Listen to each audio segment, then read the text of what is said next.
from Texas, Mr. Arrington, to inquire. Thank you, Mr. Chairman, and Mr. Secretary, congrats on your appointment, and thank you for your service to our country.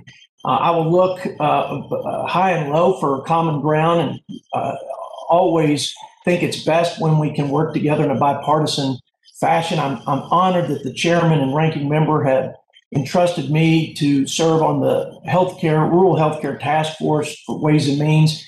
We've done a lot of good work on payment system reform and telehealth application to improve access in rural communities. And there's much more to do, and I look forward to working with you on that specifically.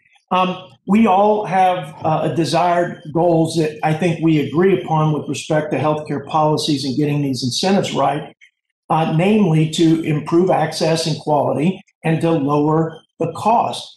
I would say that Obamacare was an abject failure on every front in that regard. I mean, it doubled the cost of care. People, literally millions, paid a fine to get out of the program, and the ones that stayed in it had very little choice. And so I think doubling down on the experiment in government-controlled healthcare is a real disaster, exponential. And I do think it also expanding or making permanent the temporary waivers is a problem, especially when you take away the percentage of poverty level and below whereby people receive subsidized care. So now people making millions can get subsidized care. I think that's wrong-headed and irresponsible.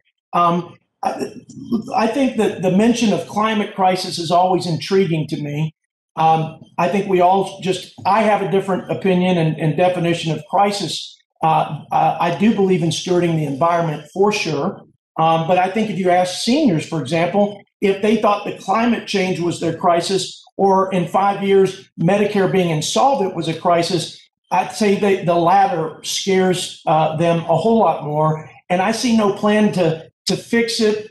I see only an acceleration of the insolvency by expanding Medicare to 60 to 65. Now, on the topic of crisis, I know I haven't heard a lot of admission that there's a crisis at the border in the administration.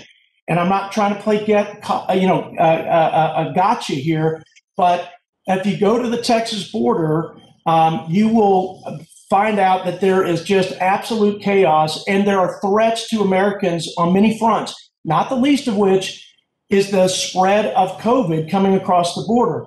This administration kept Title 42, for which I'm grateful, but it only partially implements it. That is, it differentiates between a single adult and a child or somebody that's part of a family. They're all hosts. They all create a threat of bringing COVID, spreading it, inundating our system, and having a surge that could not only put us in a bad way, but could actually kill American people. So, Mr. Secretary, would you address Title 42 and why that differentiation, and why not just fully enforce it during this pandemic and recovery? And I yield all the rest of the time to you. And I thank you again for your service to our country. Congressman, thank you for the question. What I can tell you is that Title 42 is based on the actions by CDC based on the science. And so the administration moves on Title 42 based on the recommendations made by CDC.